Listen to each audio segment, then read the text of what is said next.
नमस्कार साथियों, मैं अमित रंजन एक बार फिर से आप सभी का स्वागत करता हूं। आज हम लोग जिस विषय पर चर्चा करने वाले हैं वो परीक्षा की दृष्टि से एक महत्वपूर्ण टॉपिक है। कई सारे प्रश्न जो है विविध प्रतियोगिता परीक्षाओं में इससे आते रहते हैं और वो जो टॉपिक है वो है सोलर सिस्टम। सोलर सिस्टम, सूर्य और उसके 8 ग्रह जो हैं, आज हम लोग इस पर चर्चा करेंगे। इससे जुड़े जो हैं तमाम तरह के सवाल विविध प्रतियोगिताओं में आते रहे हैं। पीसीएस एग्जाम से लेकर यूपीएससी एग्जाम तक में इससे सवाल आते रहे हैं। सोलर सिस्टम में जो है सबसे पहले सन, सूर्य जो है एक तारा है जैसा कि हम सभी जानते हैं, और ये पृथ्वी का सबसे करीब का तारा है। पृथ्वी का सबसे करीब का तारा सूर्य है और इसके जो कोर में है वो जो पदार्थ पाए जाते हैं वो पदार्थ जो है प्लाज्मा अवस्था में पाए जाते हैं।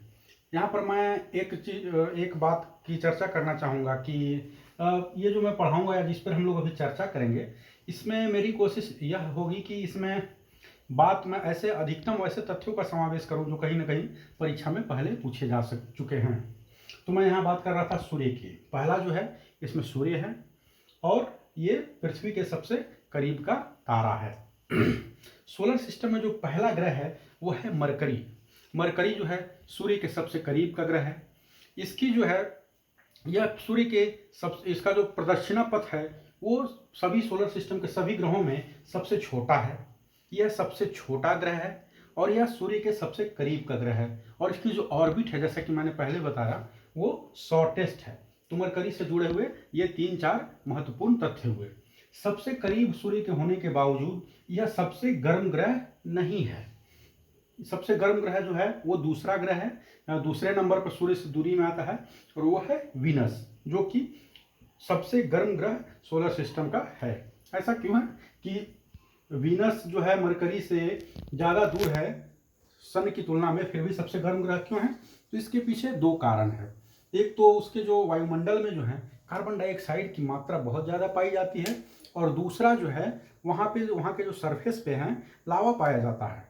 तो ये 2 कारण मिलकर जो है वीनस को पूरे सोलर सिस्टम का सबसे गर्म ग्रह बनाते हैं।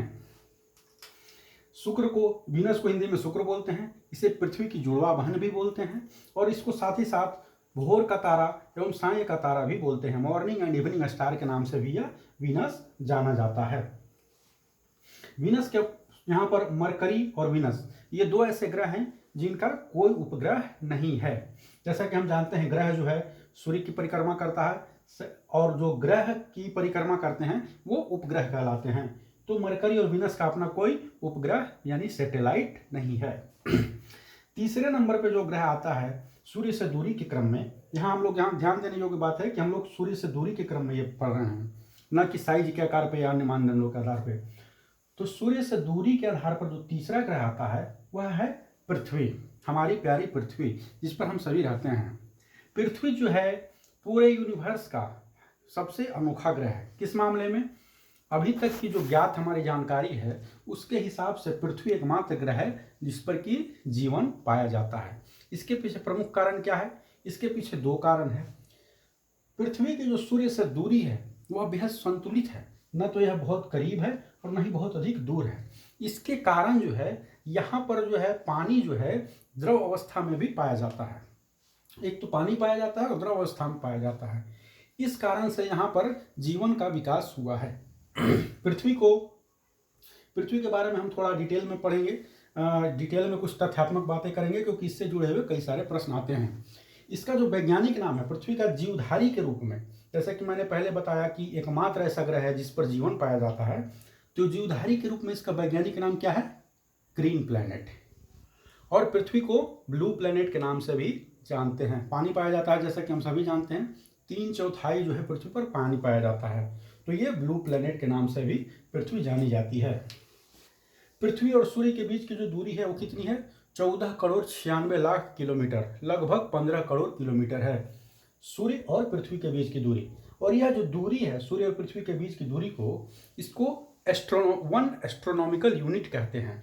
सूर्य और पृथ्वी के बीच की दूरी को क्या बोलते हैं? 1 एस्ट्रोनॉमिकल यूनिट। जैसे कि हम सभी जानते हैं कि हमारे जो तारे हैं ब्रह्मांड में वो एक दूसरे से इतनी अधिक दूर हैं कि उसे सिंपल किलोमीटर में हम लोग व्यक्त नहीं कर सकते हैं। इसके लिए जो है दूरी की मापने की कई सारी इकाइयाँ हैं, उसमें एक इकाई एस्ट्रोनॉमिकल यूनिट भी है। इसके अतिरिक्त हम लोग सभी जानते हैं लाइट ईयर है, यानी एक वर्ष में प्रकाश जितनी दूरी तय करती है उसे लाइट ईयर कहते हैं, तो यह भी एक है। पारसेक है, उसी तरह से एक एस्ट्रोनॉमिकल यूनिट भी है। ये हमारी प्यारी पृथ्वी जो है सूर्य से सबसे करीब किस तारीख को होती है? तो 3 जनवरी को जो है सूर्य से पृथ्वी जो है सबसे करीब होती है। जैसा कि हम सभी जानते हैं कि जो पृथ्वी है सूर्य के चारों ओर चक्कर लगाती है, तो पूरी तरह से गोलाकार पथ में नहीं लगाती है, ये इलिप्टिकल पथ में लगाती है। इलिप्टिकल पथ में लगाने के कारण ऐसा होता है कि ये कभी सूर्य से करीब हो जाती है, कभी सूर्य के करीब हो जाती है और कभी दूर हो जाती है। तो 3 जनवरी वह तिथि है जब ये सूर्य के सबसे करीब होती है, और 3 जनवरी 3 जनवरी वह तिथि है जब पृथ्वी सूर्य के सबसे करीब होती है, और सबसे दूर कब होती है? ये 4 जुलाई को जो है सूर्य से पृथ्वी सबसे अधिक दूरी पर अवस्थित होता है। ये सवाल जो है विविध प्रतियोगिता परीक्षाओं में कई बार पूछा जा चुका है। अच्छा, एक और सवाल, सूर्य से पृथ्वी पर जो है प्रकाश आने में सूर्य का कितना समय लगता है? तो ये 8 मिनट 16 सेकंड लगता है। इसको लगभग 8 मिनट भी कहा जाता है। तो ये सवाल भी कई बार प्रतियोगिता परीक्षाओं में पूछा गया है। अब हम आते हैं मंगल ग्रह पे। मंगल ग्रह जो है सूर्य से चौथे नंबर पे है दूरी में, और मंगल ग्रह जो है इस पर जीवन की संभावना व्यक्त की जा रही है। वैज्ञानिक ऐसा मानते हैं कि कई अरबों साल पहले मंगल ग्रह पर जीवन हुआ करता था, और अब भी यहाँ पर जीवन की संभावना है। और एक और बात, ये चारों ग्रह जो हैं, ये चारों ग्रह मिलाकर क्या इनको बोलते हैं? टेरेस्ट्रियल प्लैनेट के नाम से ये जाने जाते हैं। प्लैनेट्स जो हैं, 8 जो हैं सोलर सिस्टम के प्लैनेट, इनको 2 भागों में बांटा गया है, टेरेस्ट्रियल प्लैनेट और जोवियन प्लैनेट। टेरेस्ट्रियल प्लैनेट शुरुआती के 4 ग्रह हैं, इनको टेरेस्ट्रियल प्लैनेट बोला जाता है। टेरेस्ट्रियल प्लैनेट की कुछ विशेषताएं हैं, वो हम यहाँ पर देखेंगे। इनकी जो है चंद्रमा की संख्या जो है, मून की संख्या वो बहुत कम होती है या नहीं होती है। जैसे हम देखते हैं कि पृथ्वी का जो मून है एकमात्र मून है, एक ही मून है, मरकरी और विनस का कोई मून ही नहीं है। तो इनकी मून की संख्या बहुत कम होती है या नहीं होती है। यहाँ पर जो सरफेस इन चारों ग्रहों पर पाया जाता है वो सॉलिड सरफेस पाया जाता है, यानी रॉकी मटेरियल से ये चारों ग्रह बने होते हैं। इनका जो आकार होता है ये बाकी जो जोवियन प्लैनेट की तुलना में छोटा होता है, और इन पर कोई रिंग भी नहीं पाया जाता है। नो रिंग्स, इन ग्रह के चारों ओर कोई रिंग नहीं पाए जाते हैं। अब हम लोग 4 जो हैं आउटर ग्रह के विषय में चर्चा करेंगे। ये मंगल ग्रह के बाद एक आता है, अब जो अगला ग्रह आता है सूर्य से दूरी के आधार पर, वह है जुपिटर ग्रह। जुपिटर ग्रह जो है, जुपिटर को बृहस्पति या गुरु भी बोलते हैं। बृहस्पति बृहत्पति, बृहद यानी बड़ा, सबसे बड़ा, गुरु मीन्स भारी। तो जुपिटर जो है सबसे बड़ा ग्रह है, सोलर सिस्टम का सबसे बड़ा ग्रह है, और ये सबसे भारी ग्रह भी है। जुपिटर ये सबसे बड़ा है, और इसके चारों ओर भी छल्ले पाए जाते हैं। यद्यपि कि शनि का, सैटर्न का जो छल्ला वो ज़्यादा फेमस है, लेकिन इसके चारों ओर भी हल्के छल्ले पाए जाते हैं, और वो छल्ले जो हैं सिलिकेट्स के बने होते हैं, सिलिकेट के।